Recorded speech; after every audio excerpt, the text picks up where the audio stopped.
Okay, I think we're ready to get started. I'll read the statement of compliance. Um,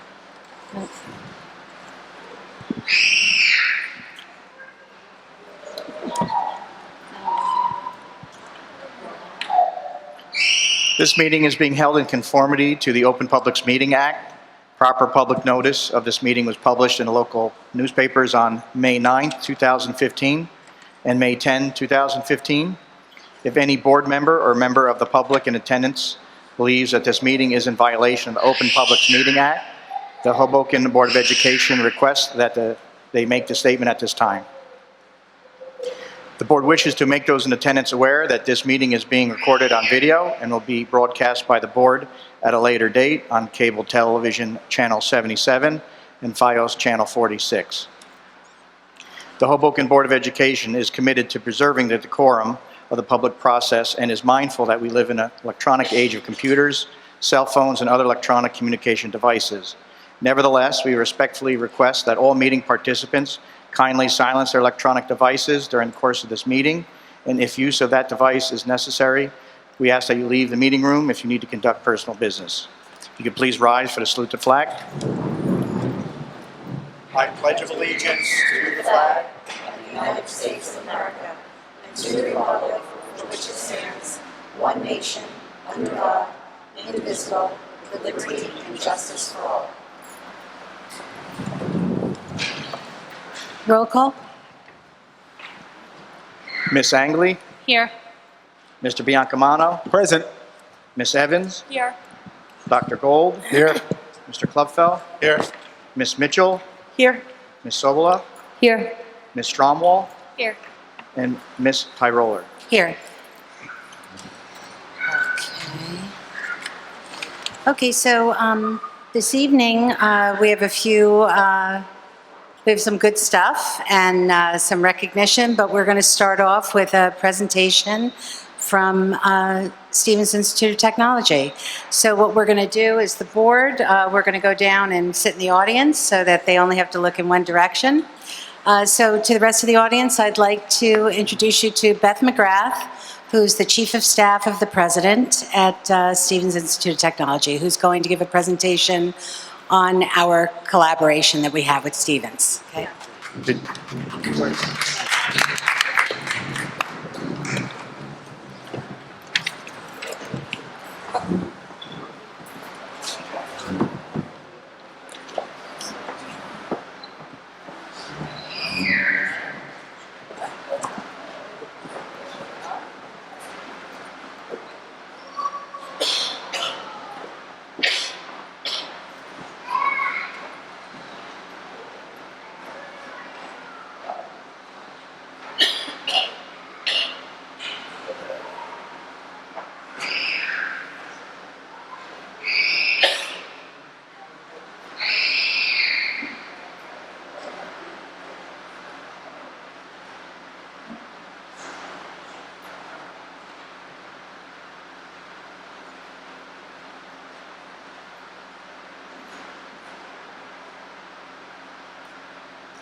Testing? Great. Can everybody hear me? Terrific. President Tyroller, thank you so much for inviting us. Superintendent Brockel, the members of the Board of Education. I'm really pleased to be here representing Stevens Institute of Technology and the partnership that we've built over in many years, 25 years since I've been directly involved and many more prior to that. I'd like to introduce my colleagues, Ruwani Ribby from Stevens and Kayla Causey, who are here with me and actively engaged in the partnership. I also wanted to mention that there is a handout that hopefully everyone who wanted one was able to get. They're in the back. And I'm going to just touch on a few of the highlights of the partnership that spanned over these many years.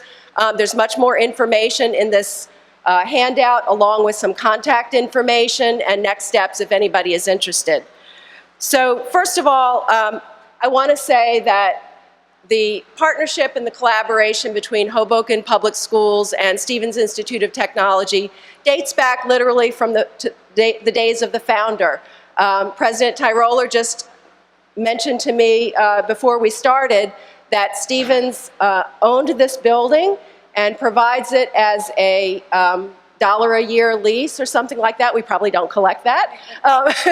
But I was not aware of that. So from the days of the founders of Stevens, education has been important, and the citizens of Hoboken has been very important. I think we've tried to carry on that tradition in a number of ways, and the activities that I'll share with you tonight are quite diverse and span a lot of different both STEM, science, technology, engineering, and mathematics activities, and other activities as well. So without further ado, let me just highlight a few. I hope you can see that. I can't. I don't have my glasses on, so okay, great. So the Center for Innovation in Engineering and Science Education, known as CEAS, is a K-12 STEM education and outreach center that started in 1988, and one of the first 5 districts that CEAS began working with in New Jersey was the Hoboken Public Schools. CEAS was launched as an initiative to help students and teachers make use of emerging technology to help students become more engaged and more excited about STEM learning. So fast forward 25 years later, CEAS has directly worked with over 250 Hoboken educators in various teacher training programs, and several hundred, don't have the exact count, but several hundred Hoboken students in various summer camp experiences, as well as experiences like first day of college and other similar kinds of visits to Stevens. I'd like to highlight 2 or 3 initiatives where CEAS has current ongoing programs where Hoboken teachers are able to engage.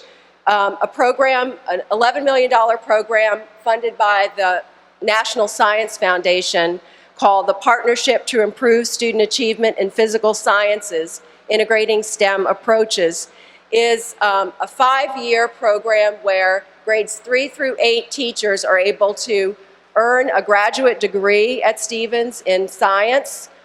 This is all paid for by a grant. They get classroom materials, in-class support. To date, we've had about 5 or 6 Hoboken teachers involved in that program in one of 2 tracks, either the graduate degree program or a not-for-credit teacher professional development program. There are still slots. That project is in its last year, but there are still slots available, and CEAS is recruiting now, so if there are additional teachers that are interested. Another one that I want to mention is the Waterbotics program. Waterbotics is an underwater robotics using Lego and some of the same kinds of materials that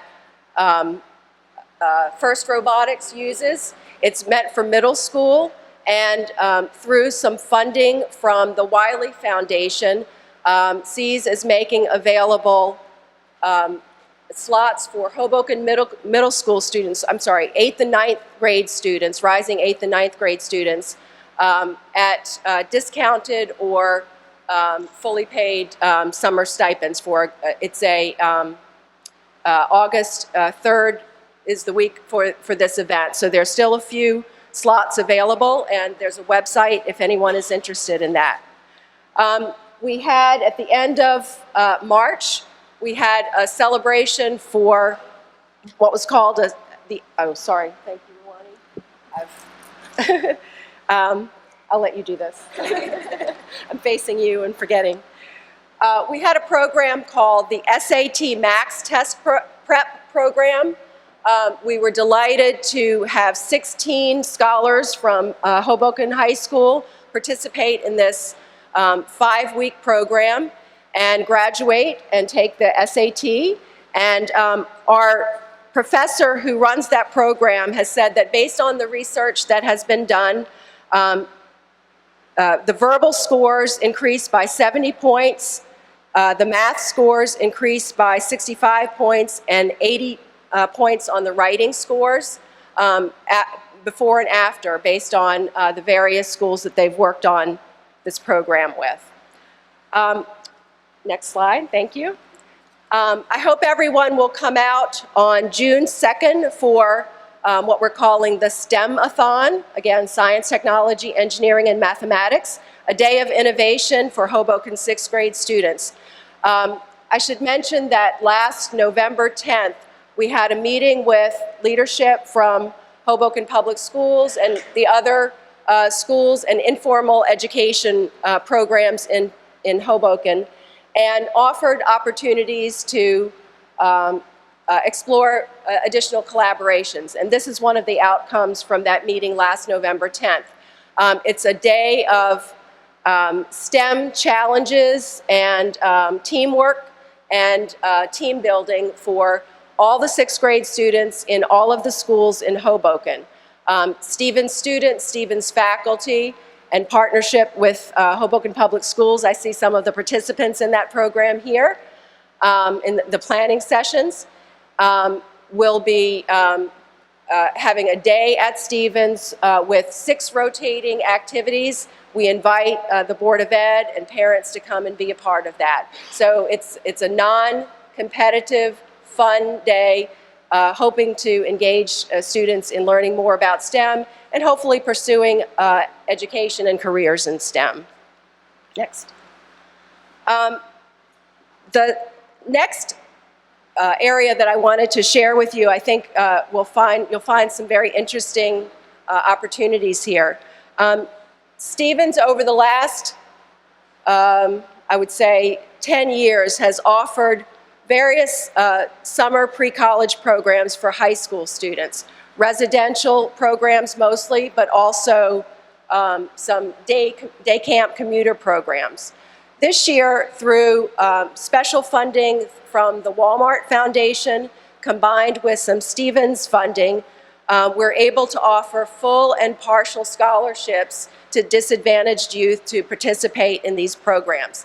Now, one thing I need to let you know about, the deadline for applying is this Friday. If anyone is interested in having students be considered for these scholarships, there's a URL, a website address, and a contact on this page, but they need to apply by this Friday. So we do have full and partial tuition scholarships for those summer programs. They range from exploring career options in engineering and science, computer science, a pre-med camp, a business innovation and entrepreneurship camp, multimedia, game design, electronic music. So something for just about everyone there. I had mentioned also that we have a variety of ad hoc kinds of programs where a school will invite us to partner with the school for an on-campus experience. We had something called a first day of college a few years ago, and a number of those happen through a variety of contacts.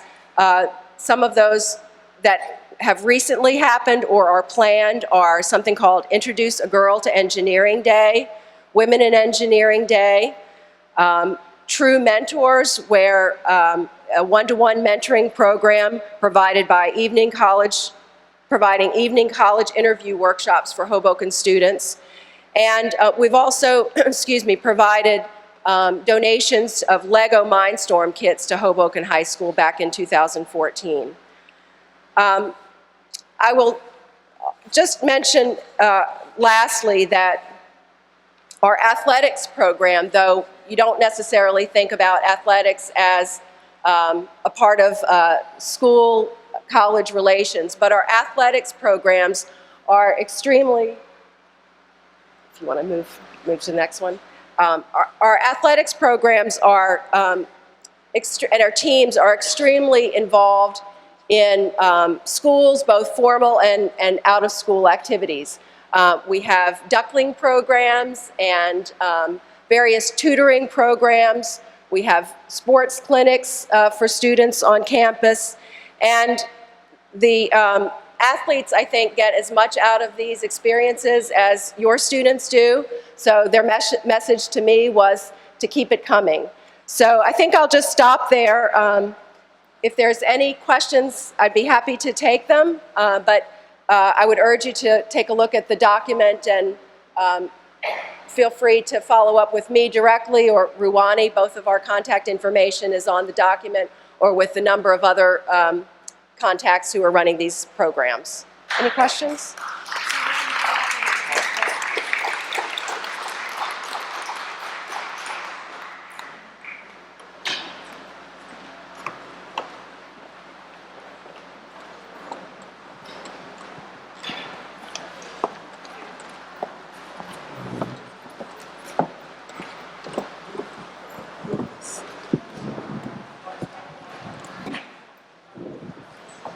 Okay, so once we get...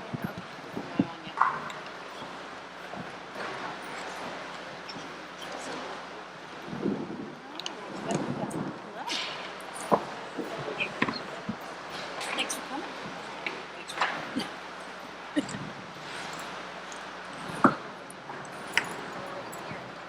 Yes.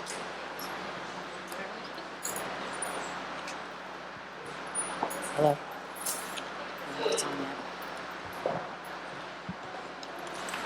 Yes.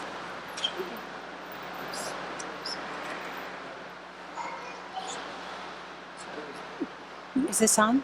I don't think I'm on. Okay, so now I just thank you very much, Ms. McGrath. It was very informative, and it's always great to review all the great things that we have going on between our two institutions. Now I just want to see if there's any board members that have any questions. Just want to say thank you. That was wonderful. It's great to hear. My pleasure. Thank you. Yeah, absolutely. I always find it encouraging to see how Stevens Institute of Technology works with our schools in our community. I've always said Stevens is one of the best universities in the States, and they could provide great resources to our students. And I think it's great, and I'm really, really excited about the STEM program over the summer. Science, technology, engineering, and mathematics is certainly something that you're hearing more and more about these days. And I think that our students would really, really benefit from it. So I thank you for coming here and sharing this for us, because many times we don't really know how much Stevens is reaching out to our students and what programs they're providing. So thank you. My pleasure. Thank you. No, I really appreciate you coming out. Thank you so much. I think over all these years, my children have benefited and their classmates have benefited from all the different programs. I think it's nice that you've finally put them together, because I think there has been a lot of ad hoc kind of informal kind of meetings. So it's nice to see all the things listed to realize what a strong partnership it is. And I think it's interesting that you mentioned the athletes, because that was one of the things when my children were little, and it was such a nice way to make a relationship. But I remember whispering to them, they're engineers too. And it was so impressive to them. It was kind of a nice way for them to understand about the college. And even to this day, my kids are 17 and 18 now. They are still friends with some of the students and the coaches that they met up at Stevens 10 years ago. So it's a nice relationship. And I'm excited about the STEM-a-thon, so I think that's going to be really, really interesting. So thanks for coming and sharing that with us. But I'd like to thank you. I mean, I went to Stevens probably before you were born, but I've been at Stevens 28 years. you did us a really big favor, and you did Stevens a big favor, because people don't realize that Stevens and the public schools have been collaborating. And a lot of times people ask, why isn't there collaboration? Well, there is collaboration, and with the new administration, I'm sure there's going to be even more. But it comes with a responsibility. So parents have to be aware of what these programs are. Our administration has to be aware of what they are. And there's one thing I do want to bring out. People talk about, why should I send my kid to Hoboken High? But Stevens gives, I think, 1 or 2 scholarships, full scholarships, to one of the best engineering schools in the world if you go to Hoboken High. So the fact is, there are these things out there, and there's a lot of good reasons to go to our high school. And I just wanted to put that out there so you all know that. So thank you. I'm glad you mentioned that, because I forgot to. Thank you. Well, thank you very much, and I'm really looking forward to the STEM-a-thon with all the sixth graders. My child actually wishes she could be a part of it, but I told her she has to wait a few more years. So thank you again for everything that you've done for the high school, and I'm looking forward to a really bright future together. Thanks for coming tonight, and thanks for all that Stevens does for our students.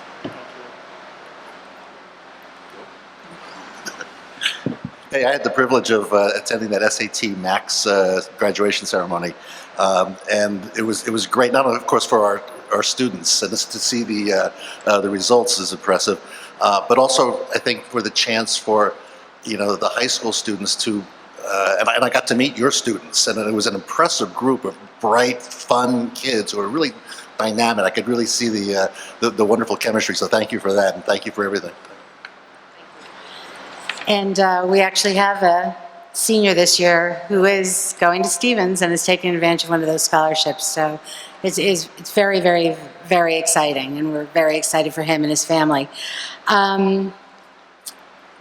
As a mother whose son was in waterbotics, I encourage any parents that are here that have rising eighth graders, so seventh, it's not rising seventh, just rising eighth? Eighth and ninth. Okay, so seventh going to eighth and eighth going to ninth, strongly encourage you to sign your child up.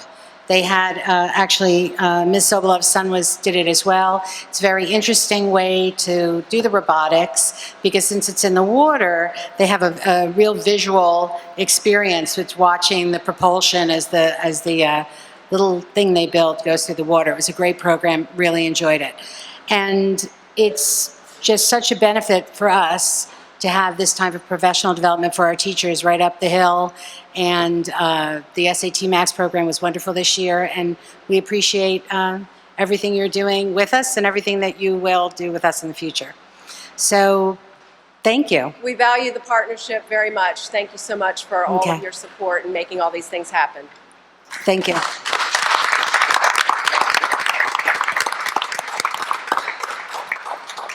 Okay, so now we are going to move on to the recognition portion of the meeting, and Dr. Hernandez? Yeah. Good evening, Madam President and fellow board members.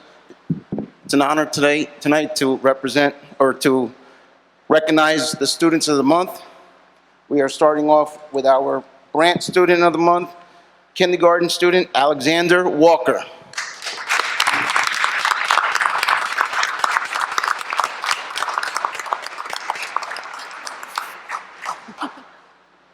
Stand right here. Face forward. Alexander's overall attitude towards school has been remarkable. He is always willing to include others in free choice activities and uses kind words. His academic performance has been exemplary, and his handwriting and penmanship is honorable. Please join me in recognizing Alexander.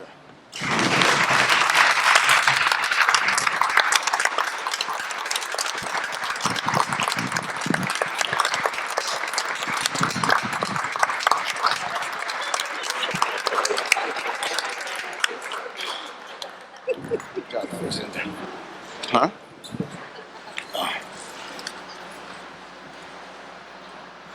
Our next student is from Calabro Elementary School, second grader Jordan Cintron.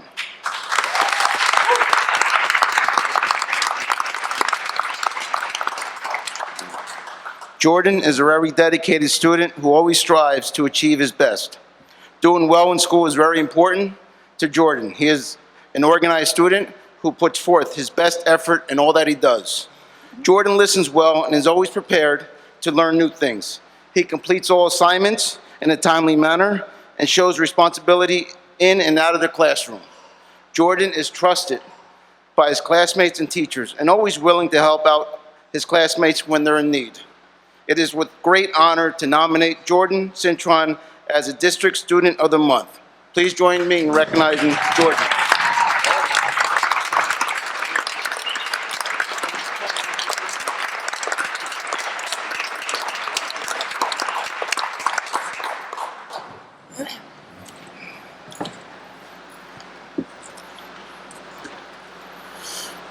Our next student is also a second grader from Connors Elementary School, Isaiah Smith.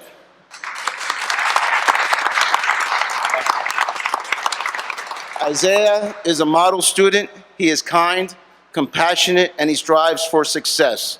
Isaiah is a student that takes areas that he has difficulty with and works on them until mastery. He has made progress in reading throughout the school year. Isaiah has made strides in math as well. He has improved his math scores by more than one grade level within 7 months. We are proud of Isaiah, and we look forward to seeing future success. Please join me in recognizing Isaiah Smith.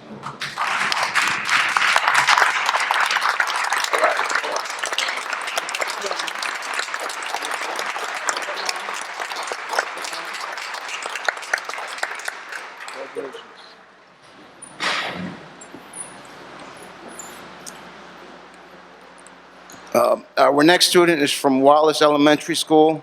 I believe might be our first time that we're recognizing a pre-K3 student. Nathaniel Liu.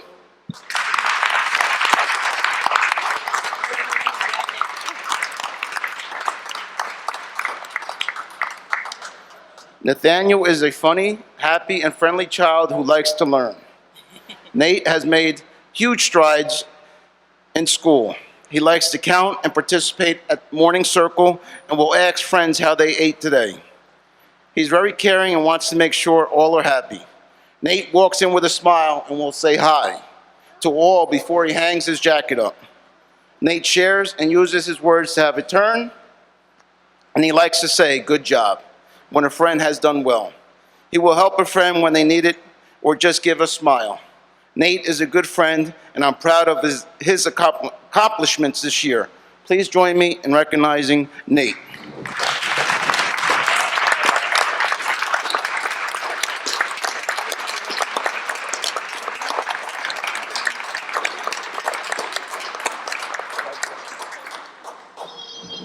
Jeez, yeah.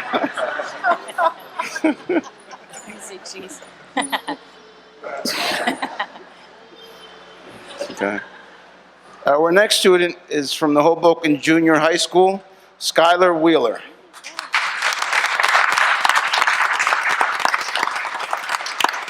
Skylar is a 7th grader.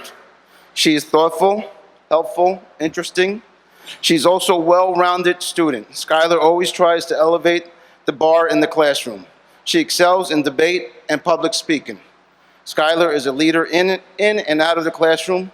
She sets an example for all junior high school students. Skylar cares for all family, school, and fellow classmates. Please join me in congratulating Skylar.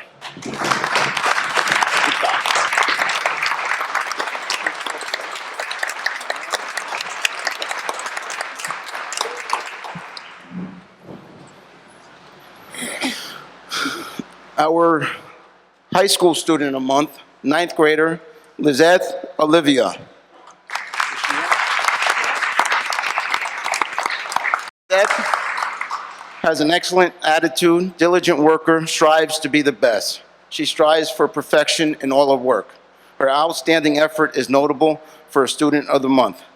Hands down, one of the best students in the freshman class. Does all her work in and out of the school.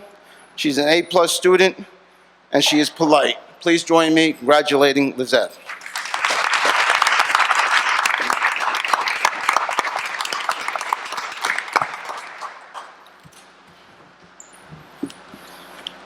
We also have a special recognition this evening for our students who participated in a bowling tournament that took place on March 29th, 2015. These students represented Hoboken High School and were very impressive in their bowling tournament. First place student, Star Frezzi. Another first place, Ricardo Frezzi. We had also a second place winner, Beyonce Nunez. And we have a 5th place winner, Joseph Castellito.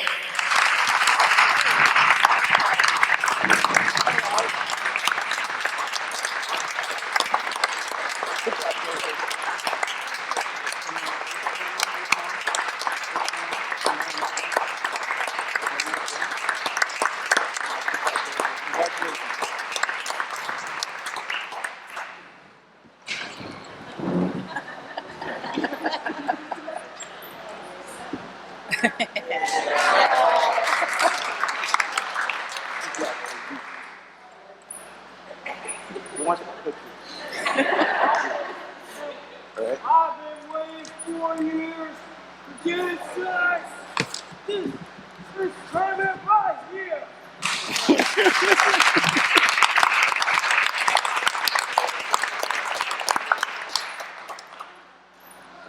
Congratulations. JJ.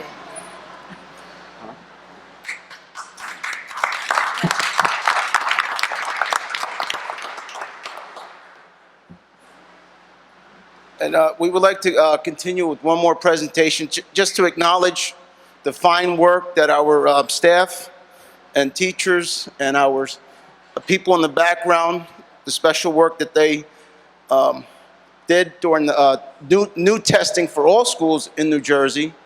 And it was a challenge for us to prepare it, but these individuals pulled through and got us well prepared for the testing.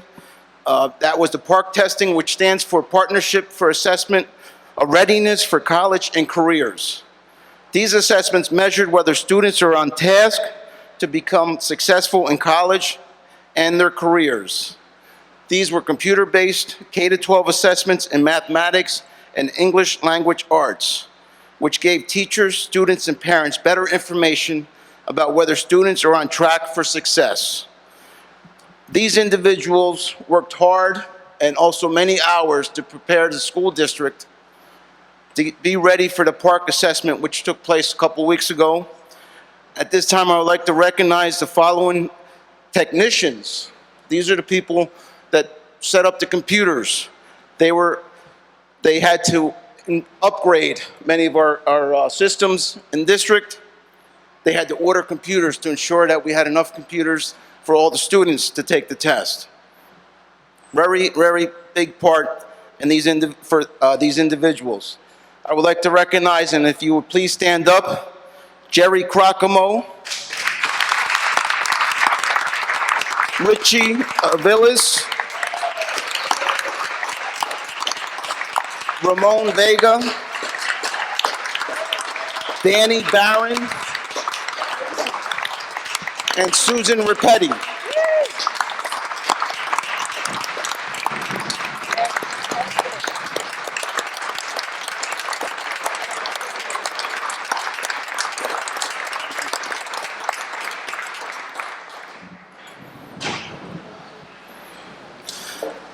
Our next individuals were our computer technology specialists. They were the ones that made sure the students' names were in the system. They were the ones that made sure that all students had a username and password. They also trained the teachers who were going to be in the classroom with the students. They also held informative meetings with the parents. Parents were concerned, and I believe these three individuals did an excellent job in helping those parents understand the whole process of PARC. When I recognize these individuals, I ask that they stand up. First is Charles Bartlett.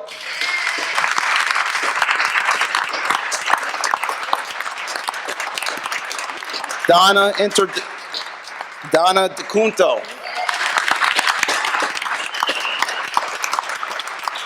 And Jennifer DeCunto.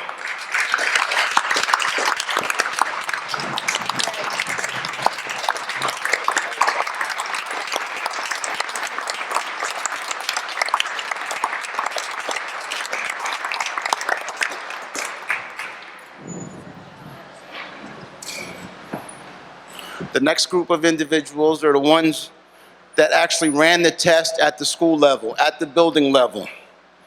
We have 4 schools that were involved in the testing, all schools except for Brant, because we did not test at that grade level. Starting off with the Calabro School, Mr. Vespinani. He was a test coordinator. He couldn't make it this evening, but he was the test coordinator at Calabro School. At Connor School, we had Stephanie Wolfie.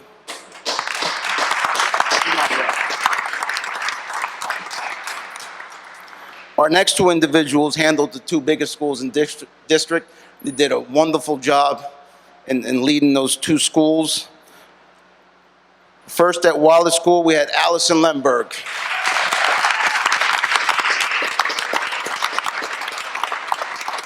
Then at the high school, we have Damien Arnone.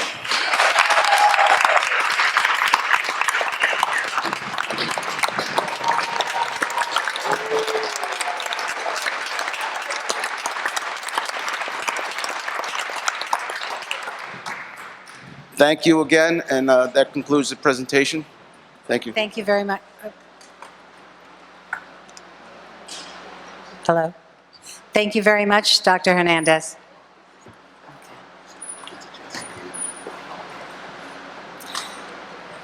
Okay, so now we are, we're good? Okay, we're going to move on to committee reports.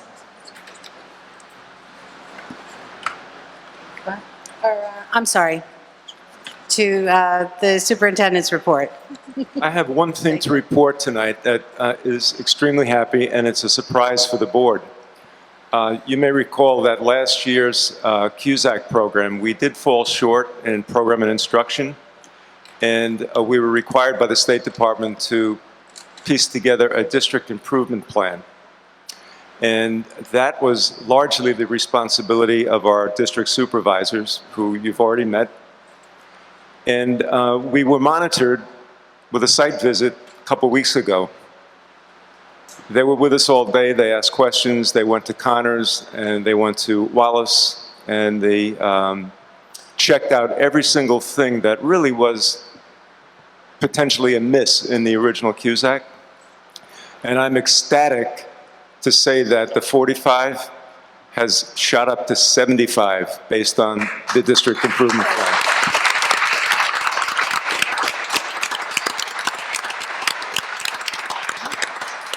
And, I just want to recognize Charles Bartlett, Donna DeCunto, Jennifer DeCunto. Stand up again.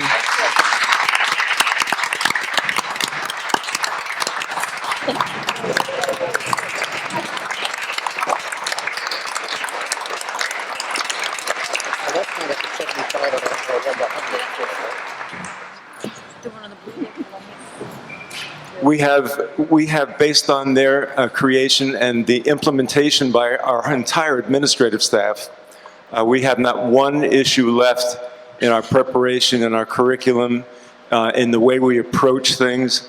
So the only thing that's left now is we're hoping that there'll be some improvement in the test scores.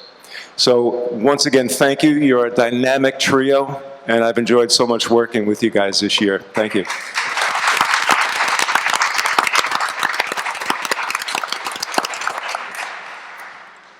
Mr. Moffett? Yes, a couple items on the agenda tonight. 10.13, just wanted to make a notation. We'll make the alteration in the minutes. It has to do with, again, 10.13, and it's the number A, which is Cablevision. We're going to add, after location as being the junior, senior high school, we're also going to add donated to the Hoboken Junior Senior High School Hispanic Culture Club, and not just the school itself. So we'll be adding that. And on action 9.08, which is the approval of the summer enrichment program, the board would like to identify this as a grant clearly on the face of the action, so we'll be adding that and modifying that as well. Two RFQ or RFP announcements. One is looking at newspapers. In the next couple days, you'll see a request for qualifications, request for proposals for business services, as well as special education services. So there are items for neurologists, occupational therapists, physical therapists. Those are services that we need on an annual basis, so this is an annual solicitation for that. We're also looking for requests for qualifications, again, for the professional services of the architect of record, accounting, consulting, and auditor, and other items that will be found on the public notice on our website and the newspaper. The other notice that we'll have, again, on our website and in the newspaper, would be a request for bids for an electrician and plumber. And lastly, we are currently out and looking for proposals for a food service management company. Again, that information can be found on our website, and you can call in to the business office if you need a copy of those specifications. But that concludes my report. Thank you. Dr. Gold, Finance? Okay, for this month's finance agenda, there's really no unusual items. We're just spending money. However, we've been accused of not thinking ahead. So I want to go out 18 months from now and say what's going to happen. The reason we don't vote on the school budget is because if we wait till November to do it, we're not sure it's going to get approved. So since we were fortunate enough to have the cap, we were able to come up with a budget that made cuts, but was manageable, and so we passed the budget that we did. However, next year, we're talking the 2016-2017 budget, we are going to have to go out for a referendum. There is no way with the expenses that we have that we're going to be able to function within the 2% cap. The downside of that is that we're going to have to prepare two budgets. We're going to have to prepare one budget that I think will be draconic in saying that if we don't get approval from the public, this is what's going to have to be cut, and this is what the ramifications are going to be for the school district. Then we will go out to the public, so this is a year from November, see, we're going far out, and during that election, hopefully people will want to pass the school budget. You're going to have a definite comparison of what you're going to have if you pass the budget, what you're going to have if you don't pass it. So it is going to go to a vote a year from November. However, the consequences are the first draconic budget is going to scare a lot of people. So I want to apologize to teachers and staff now. And then if it does get passed, we'll have a second budget that I think will be hopefully a lot better. So that's our planning. That's what's going to happen 18 months from now. And I think we should just start preparing for that and realize that when we say we have a budget crunch, it's real. And that's the financial report. Thank you very much. Ms. Stromwell, curriculum? Good evening. Last Tuesday, we met for our curriculum committee meeting, and present was Ms. Mitchell, Ms. Tyroller, myself, Mr. Bartlett, and Ms. DeCunto, and we just talked briefly about CUSAC, which I'm really excited that we got up to 75%, just 5 more percentage points, and it would have been awesome, but I'll take the 75%. We talked about the new Teacher Institute that's been going on within the school, which allows professional development for non-tenured teachers. It's gone very successful. About 21 teachers have been attending, and it looked like they are more of a second-year teachers. So that's really great to see that our teachers are engaged and they're looking to stay and they want to make a positive impact with the tools that are provided. So I'm really happy about that. We talked about our adoption for our new curriculum, which you see in your agenda packet. There's a lot of curriculum writing going on this summer for social studies and science and some algebra and some other things that are all listed in your packet. And we discussed how to communicate more effectively to the district, because there's been some hiccups with how people are receiving things, and we're looking at ideas to maybe do something as a grade base, so only those people get notified through either a robocall or email blast. We are looking to make an improvement and go forward with our technology that we have, thanks to everyone involved in upgrading our system. And that pretty much concludes our curriculum report. Thank you. Thank you. Ms. Evans, governance? Sure. So the Governance and Personnel Committee met on Wednesday, May 6th. In attendance were Dr. Brickell, myself, Mr. Gagliardi, Dr. Hernandez, Mr. Moffitt, Ms. Stromwell, Ms. Sobolov, and Ms. Tyroller. Mr. Gagliardi updated the committee on pending legal matters, and he also answered questions about legal issues. The committee discussed the next school year staffing and also other personnel matters. We reviewed all agenda items for governance and personnel and recommend all for approval by the board tonight. I did want to point out a couple nice events that are happening for our students. In particular, the Lenape Lifeways organization will be making a presentation about traditional Lenape culture at the family-friendly after-school program at Connors. This is a grant-funded program. Mr. Joe Scordo will present his artwork and art process and have an activity for the first graders at Calabro School. So we'd like to thank the individuals and groups that make these nice events possible. That's it. Mr. Biancamano, Facilities? Sure. The Facilities Committee met on Wednesday, May 6th from 6 p.m. to 7:50 p.m. in the Denver's second floor conference room. In attendance were Jean Marie Mitchell, Sharon Angley, myself, Ruth Tyroller, and Mr. Timothy Callaghy. The items discussed: the Brandt facade approval. The SDA has approved the grant project in full. Our agenda tonight has the has a finalized bid on there. As stated in the past, we will receive the full reimbursement for the scaffolding. Great news. According to Mr. Callaghy, preliminary work will begin immediately. The work to the actual facade of the building, will begin the day after school ends, and then will be expedited to be finished by the beginning of the new school year. We didn't really want to work immediately while the students were still in school, so we're going to wait till the day after school ends to begin the actual facade work. A transportation update, because I brought this up at the last meeting. Our first full year of privatization is nearly complete. According to Mr. Callaghy, the savings are in the benefits even with an uptick of students served. He also believes a good chunk of money has been saved because of the program. It was initially predicted to save the board nearly $700,000. We will have the final numbers in July, as it seems as if we are going to be close to that target. Earthspec was also discussed, and Mr. Callaghy feels they are consistently trying to save us money. The Wallace School NJ Cares was in Wallace School again. The second half of the bathrooms have now been painted by the local nonprofit organization. The first half of 12 bathrooms were painted actually a few months ago. Now they are completely painted, thanks to these great volunteers. This saves the district's money, of course, since our custodians won't have to do the work now.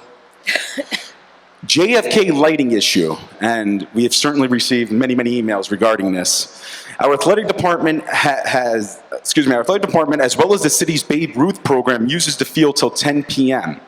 Anybody else on the field after 10 are people who pay for the field's use, but the lights are off by 10:45 p.m. Mr. Callaghy made sure of this because a timer was added to ensure the lights go out always at that time. All of the city park lights go up between 10 and 11 p.m.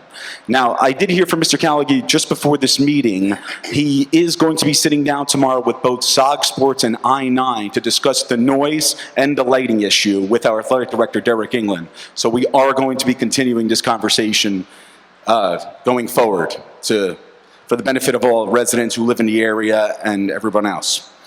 We also discussed the JFK Stadium field. Now that the budget season is pretty much over, we will start the discussion with Mr. Moffitt to discuss replacing the field. Mr. Callaghy believes we have one more year of use on this field before it becomes dangerous to play on. Just a few notes. Mr. Moffitt, you touched up on this. The lunch program revenues are a little bit better than break even this year, and we are going to go out for bid since we've added an after-school meal. The painting of the certain areas of the high school will commence this summer. Both Miss Pick and the PTO will have a say of what colors. Locker man should be coming in this week, or it was probably last week, to upgrade the locker room. And we are looking at painting the field house to include home of the Red Wings or something school related. And that concludes my report for this month. Thank you, Madam Chair. Thank you. Ms. Sobola? Yes. Athletics and Performing Arts? Yes. Athletics and Performing Arts Committee met on May 6th. In attendance was myself, Dr. Hernandez, Ms. Tyroller, Ms. Mitchell, Ms. Evans, and the athletic director, Mr. England. Mr. England presented to us a new student athletic academic contract pilot project that he had implemented. The focused academic program uses a variety of tools to assist students who may have incurred an ineligible in the year. The contract includes supplemental academic focus and other incentives to assist the student in getting back on track.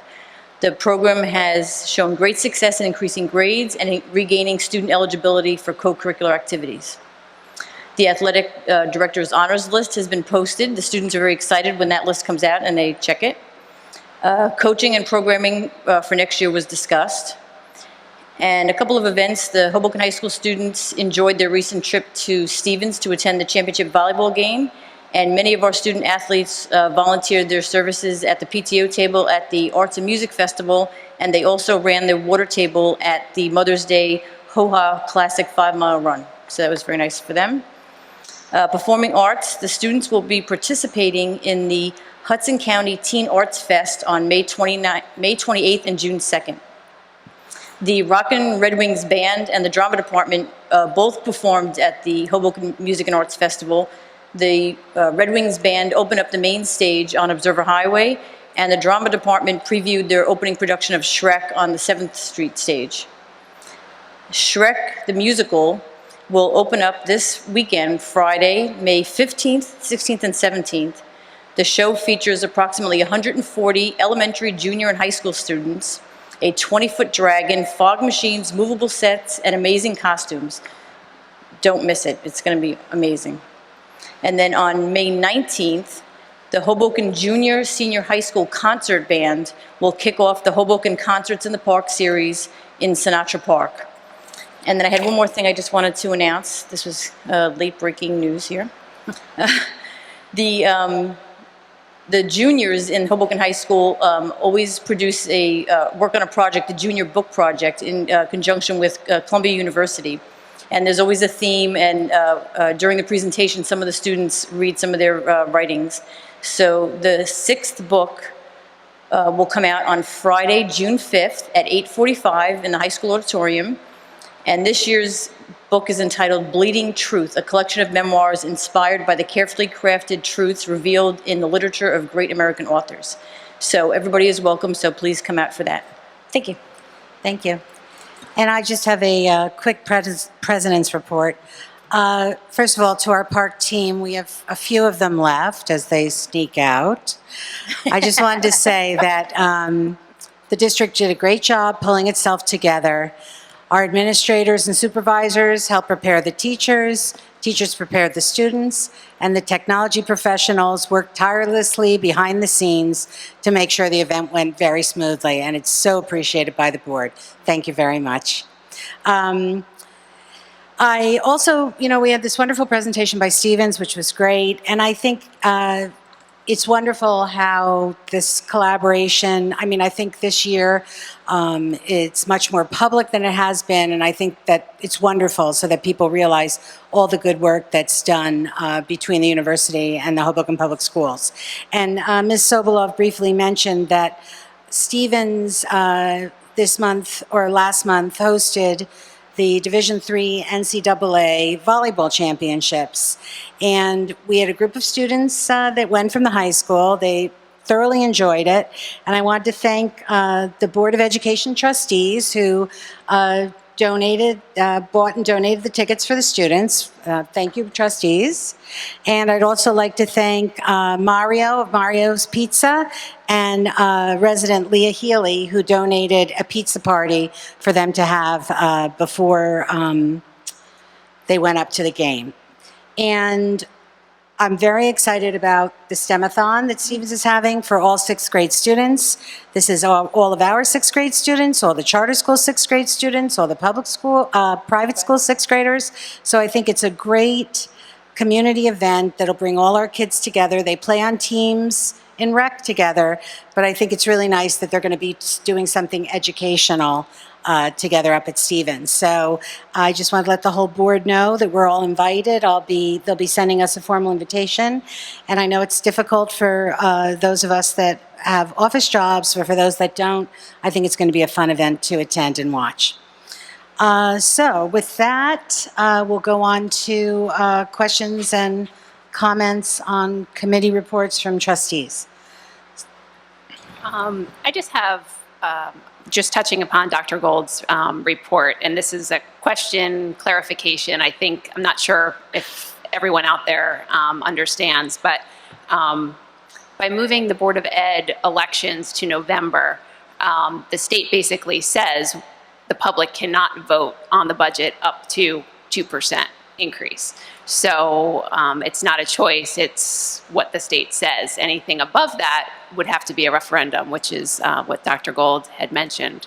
I also wanted to, I've gotten a lot of questions since last week, and since we're talking about the budget, I think it's important for the public to know that, and Mr. Moffitt touched upon this, but this is one budget for 4 districts. So if there is a tax increase, it's not only for the public school district, it's for the other 3 districts in our town. Thank you. Just to clarify, Ms. Angley, what the state law says is, and I looked it up, is that school districts are not required to place a referendum on the ballot. It doesn't say that we can't. The state law actually says it's not required to. That's the exact wording of the 2% tax increase. So to me, not required to doesn't mean prohibited from, and we can't put it on the ballot, but the state does say we're not required to. Vito, can you comment on that, please? Do you? Sure. Are you on? Yes, I'll comment on it. So this is a result of the change in the law a few years ago that allowed districts to move their elections to November, and if they did so, any budget increase up to 2% would not be placed before the public. Using round numbers, I think 580 of New Jersey's 600 school districts now have those November elections. And so I think that the thrust of Dr. Gold's comments were that your budget has not been on the ballot since that move was made because you've stayed within the 2% cap. However, since it appears that for the 16-17 budget you will not be able to do that, the district is required to do really just what Dr. Gold says, produce a budget that would be effectuated if the request to the public to spend more than the 2% cap is denied, and then a secondary budget to demonstrate what the additional money would be used for if the public authorizes you to spend it. So that's the current state of the law, and as I said, for pretty much every school district in New Jersey, except for those 20 or so that still vote in April, they operate under those constraints. And if we were going to vote on this budget, let's say for November, we would be required to prepare 2 budgets for this budget cycle. Yeah, the same thing would be true. Any time that you're faced under the current law with expenditures exceeding 2%, you're presenting to the public 2 budgets. What happens if they authorize you to spend the additional amount, and what happens if they do not? But I believe, to clarify that, this board has to pass a budget next year at this time. That would be the draconian budget that Mr. Gold talked about. Right. That budget goes into effect July 1. It's not as though we give the public, look, is this budget or this budget. We start with a budget on July 1, then ask for additional funding in November. If the public passes that, we kick in extra spending. Yeah, that's an important distinction. The draconian budget, the bare bones budget, whatever label you want to give it, is not a scare tactic. I know sometimes that's the accusation made. It's not that. It's your budget, period. The only way the additional monies are spent is if the public authorizes them. So when we talk about 2 budgets, that's a fair comment. It's not, well, you better pass this, or here's the budget we're going to implement. No, you're implementing that budget unless and until the public authorizes you to spend more. So thanks for the clarification. The draconian budget goes into effect till we could get more money if they so approve it. Yes, there are different ways to say it, but I guess the important distinction, and I appreciate the additional questions to clarify it, is you're not really giving the public a choice. You're implementing one. They're authorizing you to spend additional monies for specifically identified purposes. That's another part of the money element. They're not just saying, we let you spend another $1 million, whatever the number is. You're identifying what programs will go forward only if the public authorizes that expenditure. And that's spelled out on a timetable that is set forth in the law. Thank you. Thank you very much. Okay, thank you. I just wanted to clarify with the budget too, because I'm pretty sure this is true in most municipalities, as it is for Hoboken. Our tax bill is broken up into 3 sections. municipal, county, and school. And the school budget is actually the smallest of those three sections. And none of those other two sections have a vote. Is that true? Right. That is true. Right. So somebody had once said to me, sometimes when they're angry at people, the citizens, the residents are angry at either the municipal or the county, they can't take it out on them. They end up taking it out on the children if that's the only one that's voted on. But I just wanted to remind people that our budget is the smallest of the three sections of that budget. Thank you. Dr. Gold? I'd like to just clarify one thing. I was the board representative on the CUSAC committee last year, so I forget exactly the way it works. But when you report today that we got a 75, I believe in an academic setting we're used to getting like 100 on a test, or we're used to getting 90. But this is not a 70. We didn't get a 75 on the test. We got 75 points out of 80. Possible in that category, which I just did the math, so that's a 95. Thank you for that. Thank you for that clarification. And I just wanted to mention we discussed the fact that we have this food vendor committee. The chair of that committee is Ms. Mitchell, and Ms. Angley, Ms. Sobolov, and myself will serve on the committee. And I think it's great, just to reiterate about the New Teachers Institute and what Ms. Dromo mentioned. It's that not only is there a lot of participation, it's really wonderful that there's all this participation from our second-year teachers. They're obviously not required. It shows their commitment to, honing their craft as teachers and to improve their skills. And it kind of shows that they're lifelong learners, which is what we want them to be, so that they can instill those same values into our children. So I think that's very exciting that that's the response that we're having to that program. And I know we're belaboring this, but the April to November move of the election, the most important reason for it for me, despite it was not even to do with the budget vote, it was that most communities were moving it in order to encourage voter participation, because they felt that when there's more going on in the election, more people come out. And a cycle election in April historically was a very low turnout, so you were actually paying for an additional election that had a very low turnout. So you're paying a lot per vote in April, and you kind of diffuse it in November when you add it to the major vote. So I think with the amount of communities, how many? I believe it's approximately 580 out of New Jersey's 600 school districts have the vote in November. And I think that's probably the major reason why, was to save on election costs and to increase voter participation. Okay. Motion for a consent agenda? Isn't it public comment first? Yes. No, well, people talk, right? Closed session. Okay. That's the only reason. So now, just a question for the board members. Was there any items on the agenda that we required closed session for? I usually ask ahead of time. Any other personnel items? No? Okay.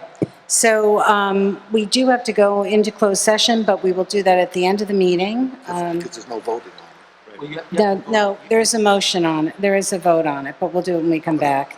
So now we'll do public comments on agenda items only.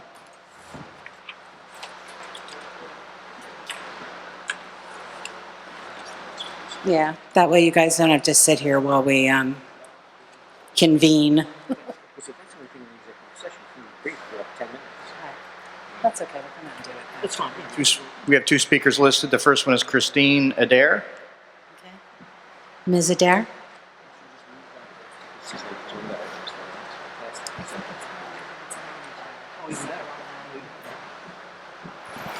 Hello. I'm the person that you've been getting all the emails from, so I apologize for that. I know it's annoying, and I know that it's not your top priority, and I get that.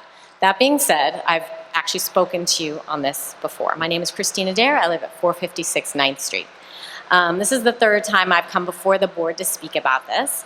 And most of you know what this is about, but it's about the facilities late night events happening at JFK Stadium. So currently the policy that's in place, as you all know, is that the events end at 10:45 with lights out at 11. That's what's in the New Jersey School Board Association policy. And I'm asking that the policy be changed to a policy that Sunday through Thursday, the events end an hour earlier at 9:45 with lights out at 10.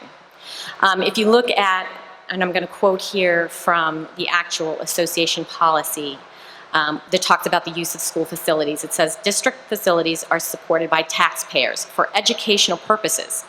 As a service to the community, the board shall grant the use of school facilities to responsible and properly organized community groups when not in use for school purposes.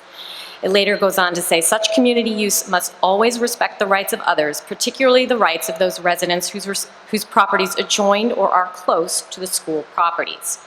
First and foremost, I know that that stadium, and you know, is for the kids. It's the third-party groups that come in get second, are, you know, not the first priority for the stadium. To be honest, when it's used by the kids, it's rare that they actually go over 10 o'clock. Occasionally it happens. I think maybe there might be extra innings or, you know, football goes into overtime. But personally, I don't have an issue with that. And I know most of my people in the community that I live in don't have an issue with that. It's really kind of these third-party groups, ZOG and I-9, that come in, that really the lights go out. And in the past, the rules haven't always been strictly adhered to. Sometimes the lights go out at 11, sometimes a little later.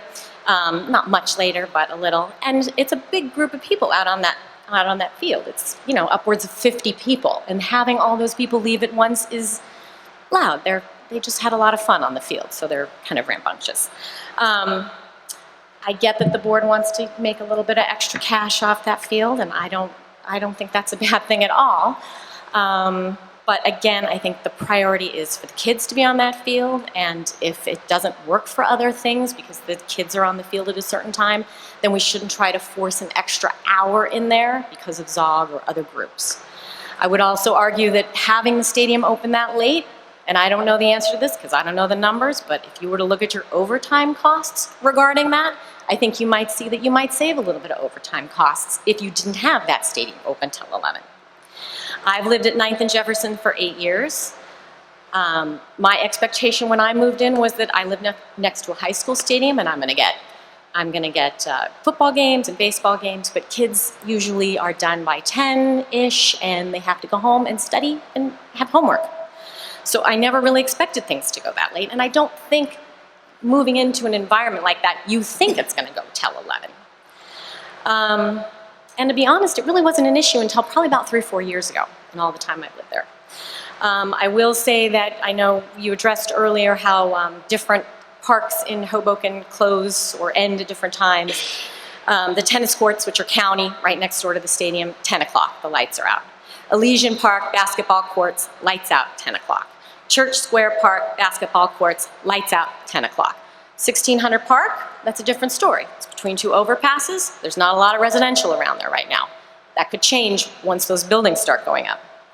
Lastly, I would just say that going back to delicate balance, I think it's very important for the board to keep that in mind. It is a delicate balance. I am not the only person that's upset about this, or that's concerned about it, I should say, and would like it changed. So I really, I'm pleading with the board to actually take this into some serious consideration. Thank you. Thank you.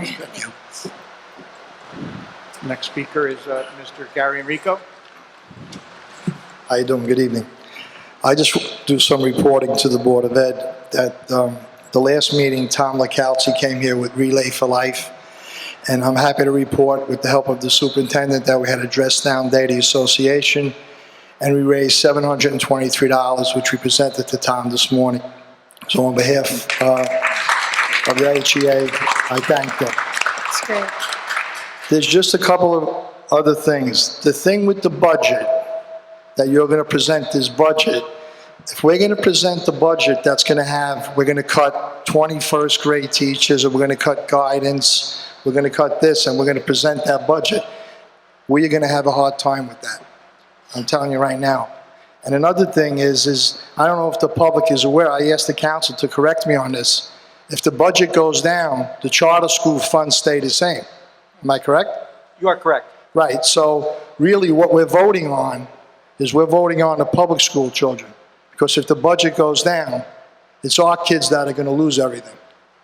They're going to lose the teachers, because those people are guaranteed their money. So I think that's a point. That's a point you missed with a big point, because our kids are going to be affected, again, the public school children. And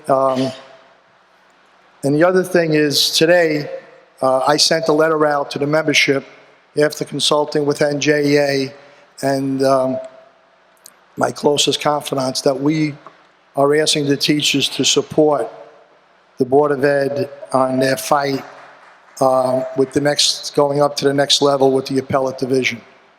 I sent it out about 5 o'clock this afternoon, asking them to give them a little history of what happened. And if you know me personally, you know I'm always about working together. And this is the only option we have, really, is to work with you. We have our disagreements on some things, but again, if we're talking about the public school children of Hoboken, who you represent, the public school children, we have no other choice but to support you, and I will be actively out there trying to raise money for this cause. So, have an enjoyable evening. Thank you, Mr. Enrico.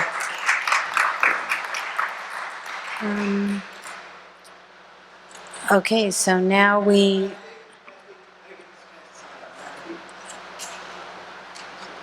Yes. Thank you, sorry. Thank you, Brian Murray, 1100 Maxwell Lane. It was only last week that I was here, and I was trying to get some answers on Mr. Bowley. This is something I'm just not going to let go. And I was told specifically from the board that this was an administrative issue and that the board takes the recommendation of the administration in terms of all personnel matters. So it occurred to me that, here on that same meeting where, Mr. Bowley was essentially forced out, was the same meeting where we approved the hiring of the new superintendent. So my question would be this, that was this decision to essentially force out a beloved principal who the teachers love and the kids love and the parents love, was that the decision of essentially, with no disrespect, Dr. Brockel, a lame duck administration, because you are leaving in another 3 months, was this your decision to push him out at this particular time, or was the new superintendent consulted? Because if the new superintendent was consulted, how could she be consulted if she wasn't hired already? So this is kind of like, it's a little sticky there, isn't it? That it's like the timing that, and if she wasn't consulted, then we just hired somebody in here who's going to essentially run the schools for the foreseeable future, and yet she wouldn't have been consulted on, a core member of her team, which would be the principal of one of the largest schools. So which is it? Is it that, she was consulted sort of illegally? Or was it that she wasn't consulted and you're kind of hamstringing her already on the back end? Either way, it smells bad. There's something else to this that I'm just not going to let go, because when there's a contradiction, something is going on. So that's point one. Agenda items, Mr. Murray? Oh, I'm sorry. That's what you're supposed to be speaking on. I apologize. Okay. Agenda item, I don't have my agenda in front of me, but the continued lease of the Hoboken Charter School in Demarest. Every year I get up here and every year, I make the same point.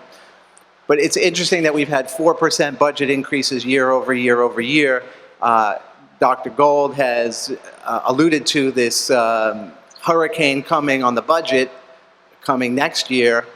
And my question would be, did we go out to bid for the lease on our space? We have Miles Square Early Education, and we have the Hoboken Charter School coming in here. Did we go out to bid for that space? I mean, on one hand, we're trying to sue a charter school to get those students back in, which is all about the money.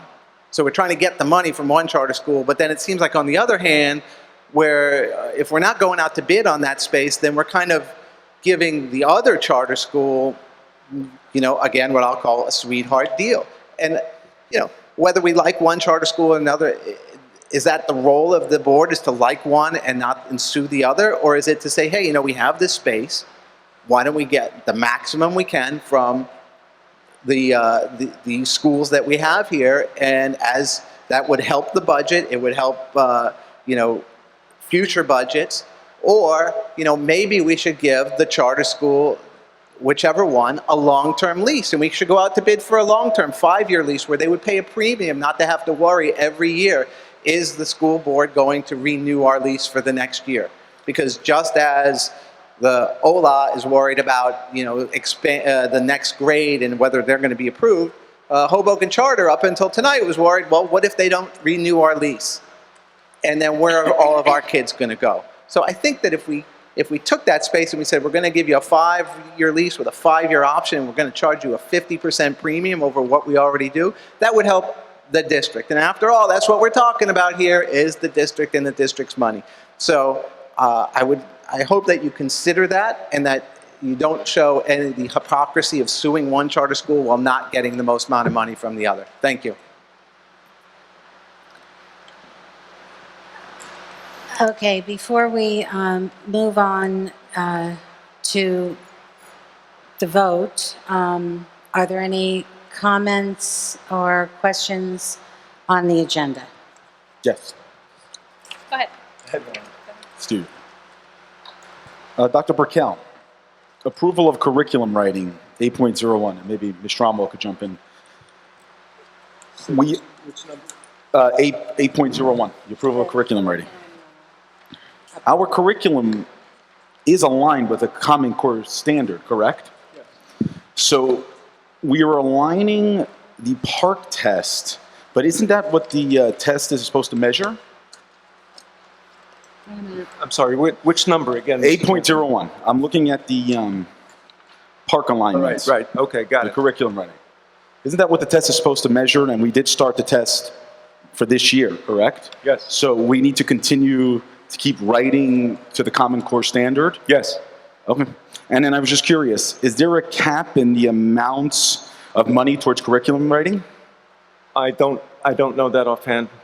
I have to get back to you. Okay, I appreciate that. And just to follow up on that, the approval adoption of the curriculum, in the past few years, we were following the Common Core state standards, correct? But yes, because these courses now are saying aligned to the Common Core state standards. I'm just a little confused. These are new courses that we're adding, that the Common Core says that we have to add, or? New Jersey had its own group of core standards for a number of years, even before I left to go to New York for 5 years, but now it's the Common Core, which has been adopted by many states. So Right. it's realigning them to the new Common Core, which is based on the PARCC. Oh, it's the new Common which Core the PARCC based is on based PARCC. on, right? And we did some of that last year before this year's PARCC testing, and now we're continuing that. Yeah. Are we going to continue that in the future too, or how long does that? I would think so, yeah. We have to look at every piece of the curriculum and make sure everything's aligned perfectly. All right, I was just a little confused. Thank you. One more question, Madam Chair. Mr. Moffett, the approval of contracts, the ERESC contract, which is the contracts for teachers who are going out for in-house students. Mr. Moffett, sorry, I don't see you. I was just curious.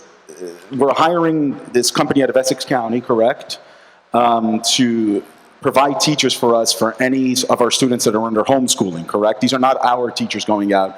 These are teachers from this specific company. Okay, I'm on contracts. You're talking about item A?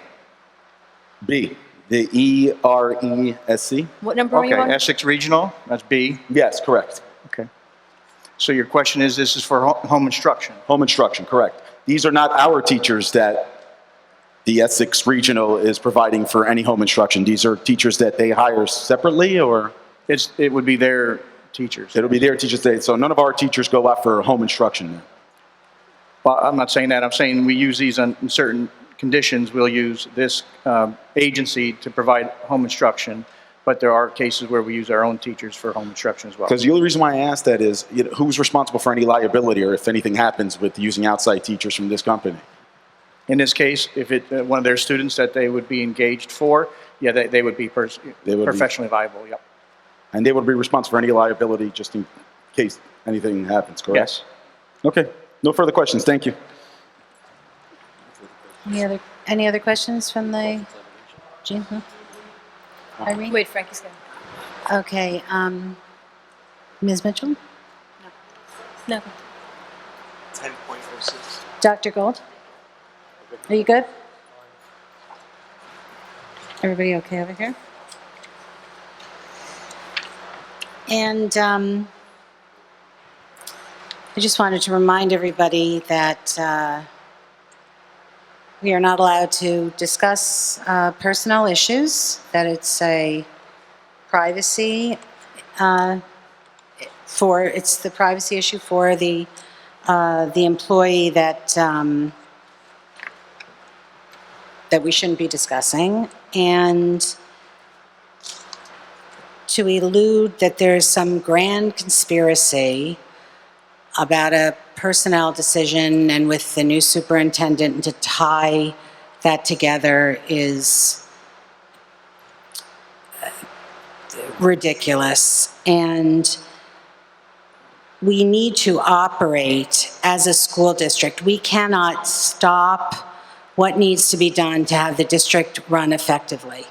There are, we have the teachers and administration are unionized units. There are rules and ways that things have to be done that have to do with the timing in the school year. So I would, you don't have to believe it, but the truth is that it was the administration, that decisions are made by the administration about personnel.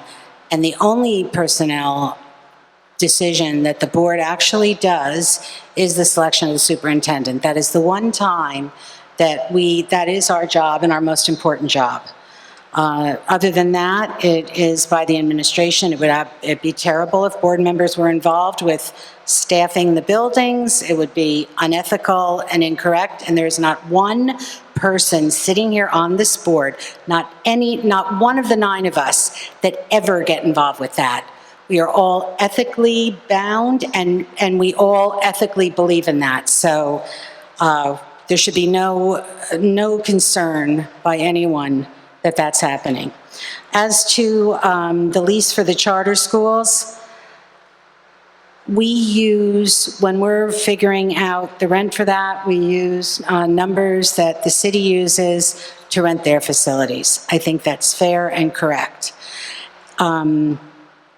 And considering that 2 years ago, we had no children in this building, and now we have Hoboken Public School children on the first floor, and the charter school certainly understands why we have to do short-term arrangements, because as our enrollment changes, our needs within our own buildings change too.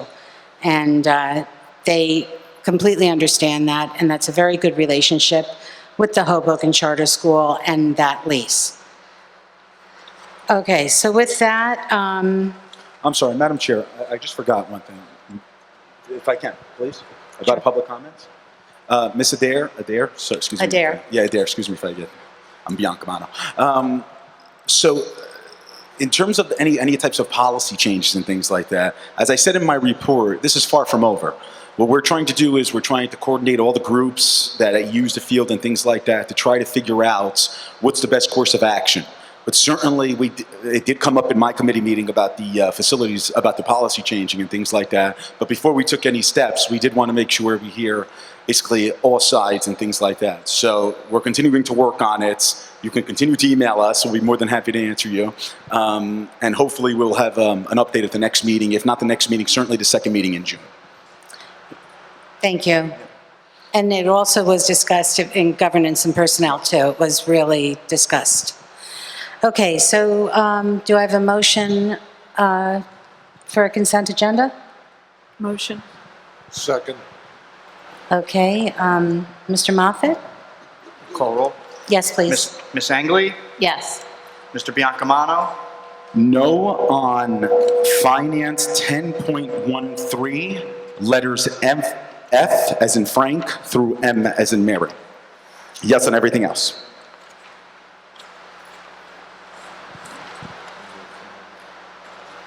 Miss Evans? Yes. Dr. Gold? I just want to look at something for a second. Oh, the donations. I love it. Yes. Mr. Cluffell? Yes. Miss Mitchell? Yes. Miss Sobolov? Yes, but abstain on the minutes. Miss Stromwall? Yes. And Miss Tyroller? Yes. Okay, now we will.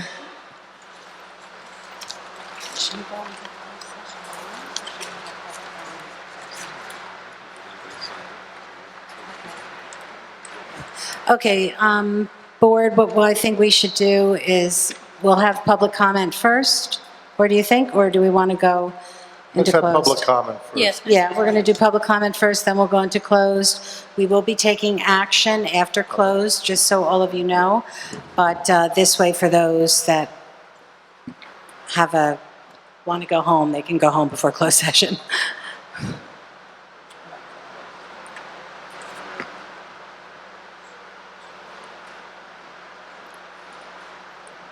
We have two speakers. First one is Chris Munoz. Chris Munoz, he's not here. So we're down to one. William Ethier, the third. It's always so exciting. Oh, Hey, Will. one of our fine high school students. William Mithier, 525 Willow Ave. I'm just here to talk about the junior book.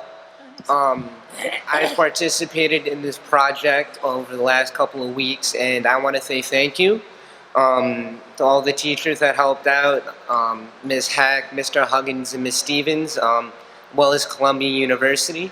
When I'd love to see all of you guys at the book celebration, and this book is more than just stories that we piece together. This book contains stories from their milestones that we all have had to pass, whether it's hitting the game-winning home run or scoring the winning touchdown, to having your world fall apart around you, picking up the pieces. It's one of the best projects I've ever been able to be a part of, and I can't be more appreciative of the teachers who've helped out and all the students that have participated in this. Thank you. Thank you. Thank you. Very well said, Bill.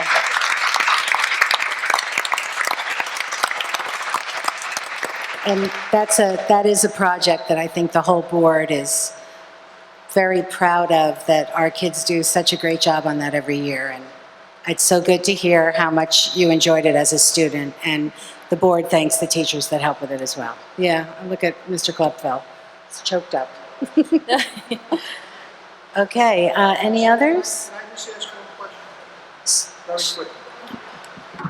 Do the names of the people who donate, does that have to be made public, and how much? I'm sorry, I couldn't hear. When people donate to this fund that we have, does that have to be publicized, and how much they give? I'm asking Leo, Vito, I guess. Mr. Gagliardi is going to answer. Right. So any public body has to vote to accept the donations. But if someone were to make an anonymous donation, they would have every right to make an anonymous donation and keep it anonymous. So if someone wanted to contribute and not give their name, they contribute with cash or a money order. There's various ways to do it. There's no requirement that they submit their name. If they do submit their name, then that could be reflected on a board agenda. That information could be subject to an Oprah request. So there are ways by which it could become public, but it doesn't have to be submitted with someone's name. It does not. So how did the names get out then of the people who gave? Well, there, if I may, when someone makes a donation, we've had treadmills donated, pianos, drum sets, money. Right. Someone can request that it be put on the agenda anonymously. But we are a public body, and anything that that comes to us can be oprah'd. So if they've written it in a check and it has their name on it, it's an oprahable. It is an oprahable item. But is that the law, though? And we only put monies over a certain amount on the agenda. You know, maybe there's some creative thinking. There's two things I'm very concerned about. Obviously, I believe in this greatly, but this is not a loyalty test. I really, nobody should feel they have to give, and nobody should feel they have to give a certain amount. So I'm really concerned that somebody is embarrassed to give $5, $10. Perhaps, and I'm asking, and I don't know what I'm saying, so help me, Vito. Maybe a bunch of people can get together and all chip in and then use that one person's name. I just don't want somebody's name and then you see $10. I mean, this isn't a contest. It's, I agree with you. It's, I don't know, Vito, I just need some help. Yeah, I don't know if, so they're really, I'm going to break your answer up. I'm going to break your question into two sections, if I may, because I think that's the way to answer it. So the board has a policy, I don't know off the top of my head what the cutoff is, that any dollar amount or any item of value above a certain amount, $25, $50, $100, whatever, has to be submitted to the board and acted on by virtue of a public vote.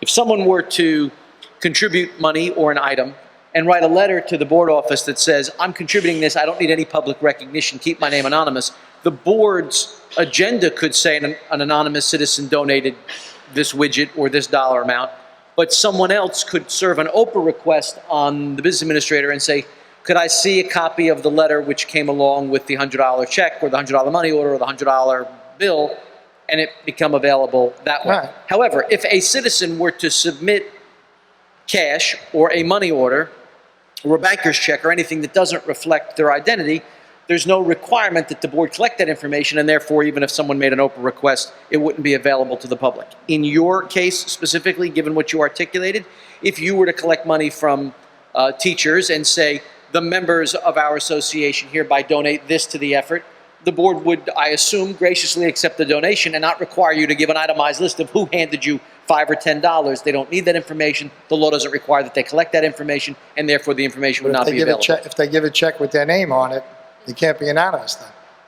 But the board doesn't have to publish it, but a citizen could serve an Oprah request on the board office. You know, this is the, and you have to look in your conscience. So, I mean, from one hand, it's good the board looks at who's giving money because there's some organizations this board would not think. No, but the point is, everybody who wants to know what the name is and wants to know what the dollar amount is, you got to ask your motives for why are you doing this. Do you want to publish all the money that you give to political campaigns? It's available, but I'd love to see that, who is going to back our next second ward person? I'd love to see the list. The point is, you have to look at your own motives. Why do you want this list so badly? I'm saying, the point is, the information is there, but when you really want that list of names so badly, ask yourself why you're looking for it. I'm not talking to you. I know. You know. Okay. Thank you. Mr. Muniz, did you want to speak? Since you reappeared before we convened?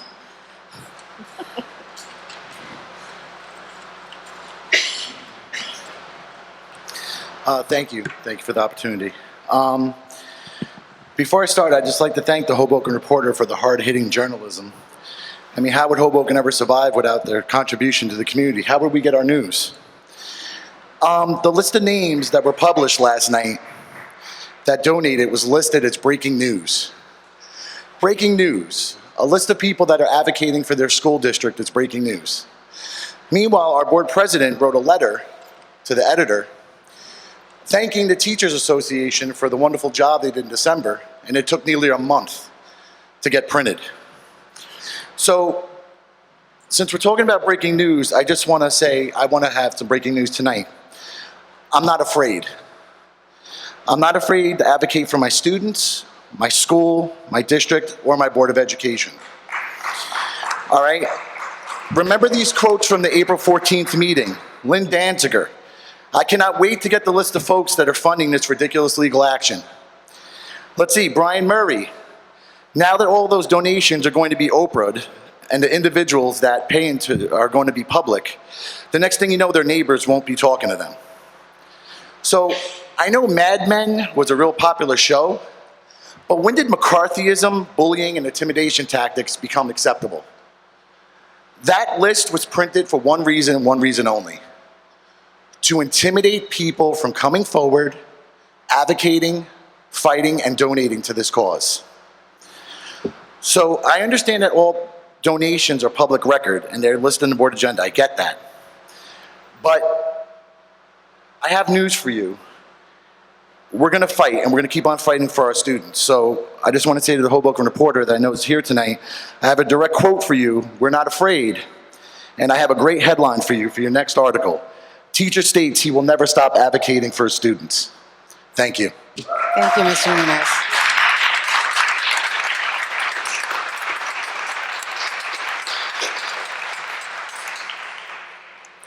Okay, so unless there's any comments from the board, we can go into closed session. Do I have a motion to go into closed? Motion, the topic is going to be for... Oh, and the topic is? The topic is pending litigation. An action that is going to be taken. And the motion should reflect that action may be taken upon return. How long will it be? Well, that's always a risky proposition, but my estimate is that it will take no more than 15 minutes. No more than 15 minutes. 1-5. Duly Okay. noted, 1-5. Can I have a motion to go, did we do it? Motion to go into closed? Motion. All in favor? Aye. Aye. Are we ready? Yeah, we're Ready. Take a vote to come back into public. Okay. Mr. Moffett, can you take the roll? For back into session and end close. Ms. Angley? Here. Mr. Biancamano? Present. Ms. Evans? Here. Dr. Gold? Here. Ms. Cluffell? Here. Ms. Mitchell? Here. Ms. Sobola? Here. Ms. Stromwall? Here. And Ms. Tyroller? Here. Okay, so now. Okay. Mr. Gagliardi? Thank you, Madam President. The subject matter of the executive session was that the board was asked by its insurance carrier and counsel retained by the insurance carrier to consider a proposed settlement agreement in connection with active litigation. It's obviously a very important task for the board to undertake, even though the carrier's money is involved, not the board's money. The board has an obligation under its insurance coverage to consider these and to provide consent. And it's always awkward because the board has an opportunity to decide whether or not to consent, but the typical rules of the road are that should the board not consent, the carrier is free to tell the board that it will continue to handle the case, but should there be any expenditures beyond the negotiated settlement, those would be the expenses that the board has to bear rather than the carrier. So it's not as free an exercise of consideration as most issues that come before Board of Education. Under these circumstances, the board had an opportunity to consider the recommendation made by the attorneys retained by the carrier, and at this time the following resolution, should it be moved, would be placed before the board for consideration. The proposed resolution is as follows: be it resolved that the Hoboken Board of Education approves the settlement agreement for claim 128000942S, and be it further resolved that the board takes this action at the behest of its insurance carrier, which is funding this settlement in its entirety, and be it further resolved that the board has continuously found the allegations underlying this claim to be without merit, and the board maintains its full confidence in its central office staff. I'll move it. Second. Call roll. Take the vote, please. Ms. Angley? Yes. Yes. Second by Ms. Evans. Mr. Biancamano? Aye. Ms. Evans? Yes. Dr. Gold? Yes. Mr. Cluffell? Yes. Ms. Mitchell, Yes. Ms. Sobola, Yes. Ms. Stromwall, Yes. and Ms. Tyroller. Yes. But I'm bummed. Do I have a motion? Motion to close? Second. Second. All in favor? Yes. Aye.